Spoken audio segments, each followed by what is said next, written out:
by... Hey guys, today I want to talk about lane Gardevoir. Do you guys look for something that is very challenging to play and you'll enjoy mages? Then this is the right thing for you. I've been actually playing a lot of game lane Gardevoir. For the build we go Psychic, Future Sight, and for hit items, Vice Classes, Choice Specs, and Buddy Berry. I'm going to explain in a second why I don't run Muscle Build anymore. And I actually got a lot of people in my chat already starting to play this build, or like starting to play this build and lane Gardevoir. And I already got a lot of people addicted to playing this because it's insanely fun. And yeah, why don't we run Muscle Band? So Choice Specs or Vice Classes increase our special attack by quite a lot. And Psychic together with Future Sight has actually quite insane scalings. So you will do crazy damage late game. And Gardevoir honestly late game is very, very good.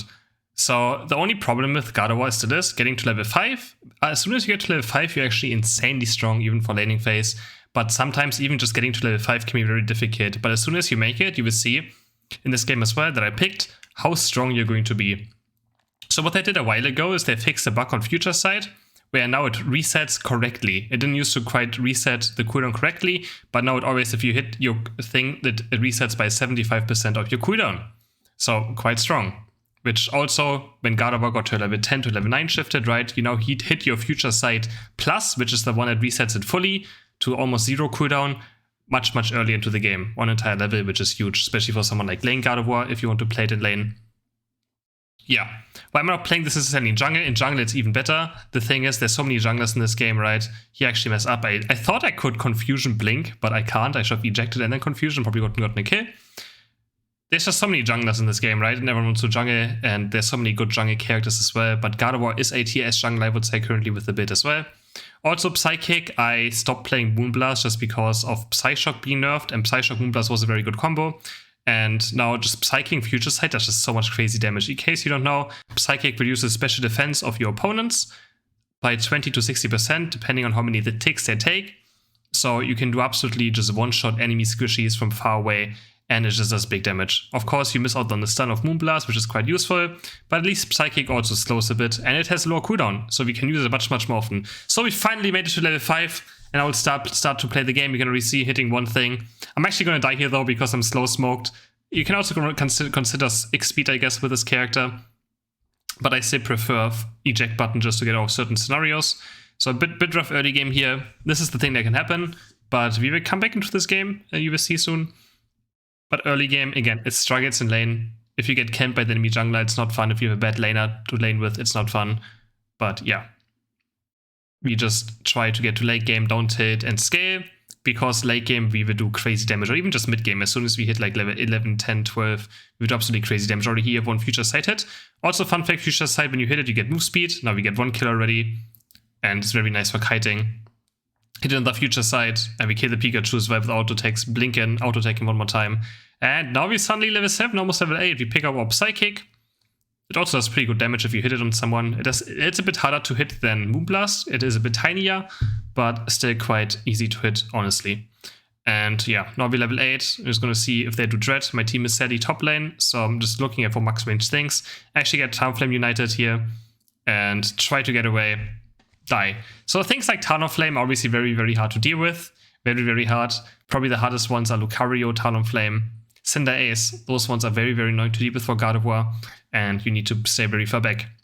Oh yeah, I wanted to explain why I don't run Muscle Band. I used to run Muscle Band in the Psyshock build and Moonblast, because you actually auto-take a good amount. But in this build, I don't think it's necessarily needed as much, because late game, you will see I pretty much never auto-take.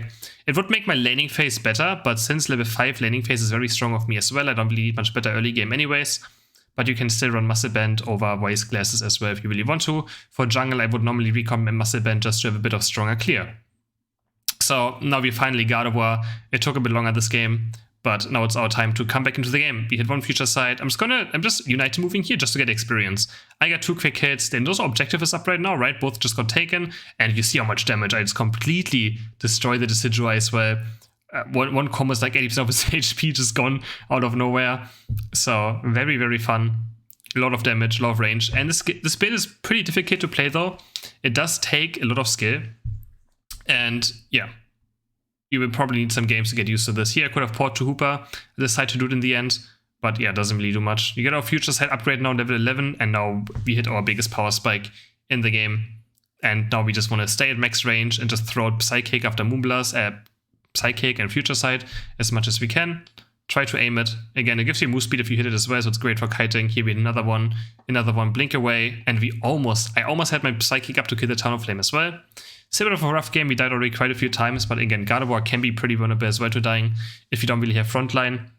I really love playing Gardevoir with the Wigglytuff in lane. Wigglytuff is the best lane partner for it. Wigglytuff Sing also uses special defense, and it just makes me hit Future Sights, right? It gives me good early game, because Wigglytuff's early game is insane, which means I can reach level 5.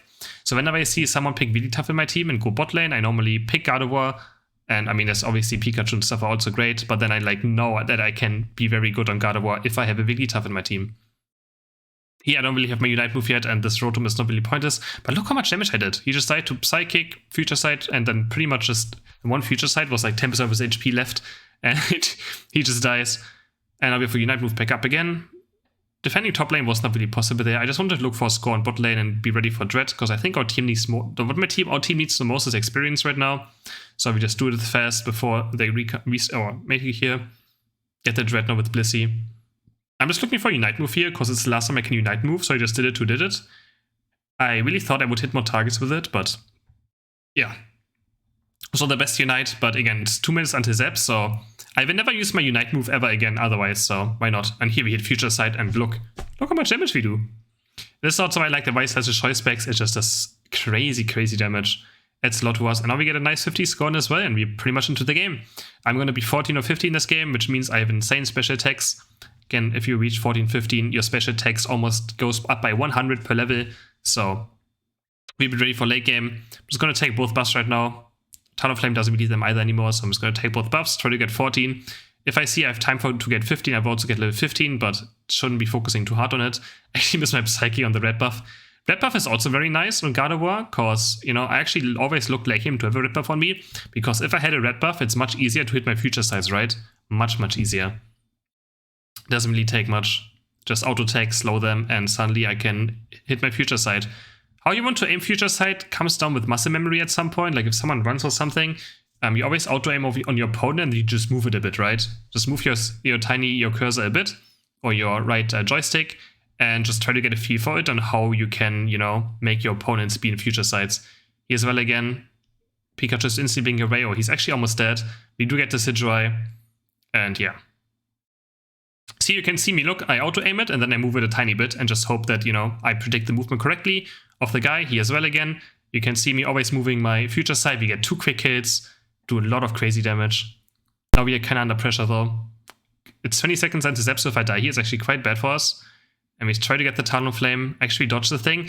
Auto-aim actually trolled me kind of here. I've obviously wanted to Future Sight Talonflame, but the Snorlax was still targeted, because the Talonflame wasn't fly, so couldn't quite drag it over. That's the issue with auto-aim sometimes, but it's not like you can disable it.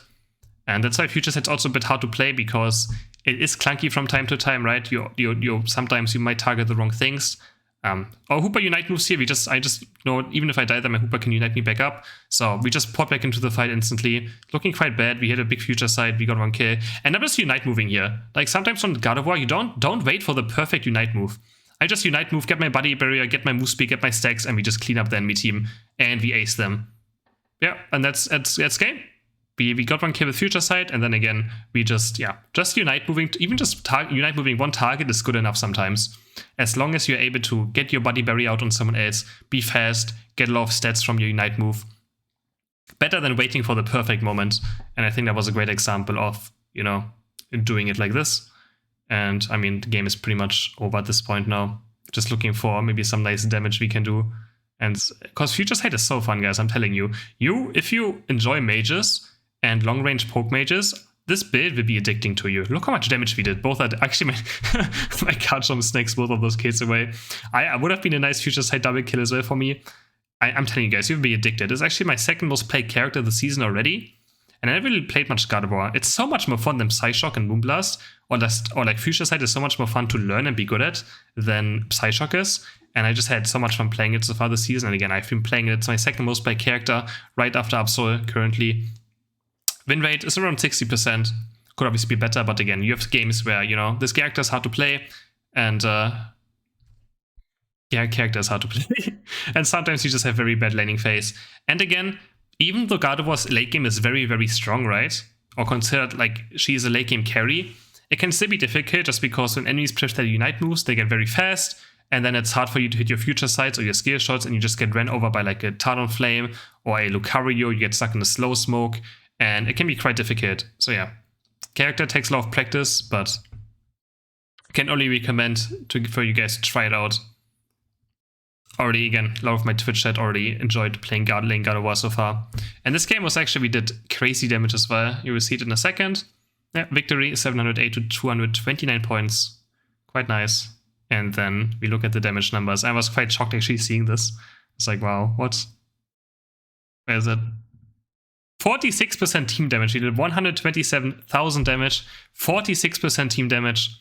With how bad our early game went, these are quite crazy numbers, right? Or with how like the game went in general. So I hope you guys enjoyed this video. And if you have any questions left, feel free to ask in the comments. Otherwise, I would appreciate if you guys like the video and subscribe to the channel. See you in the next one. Bye!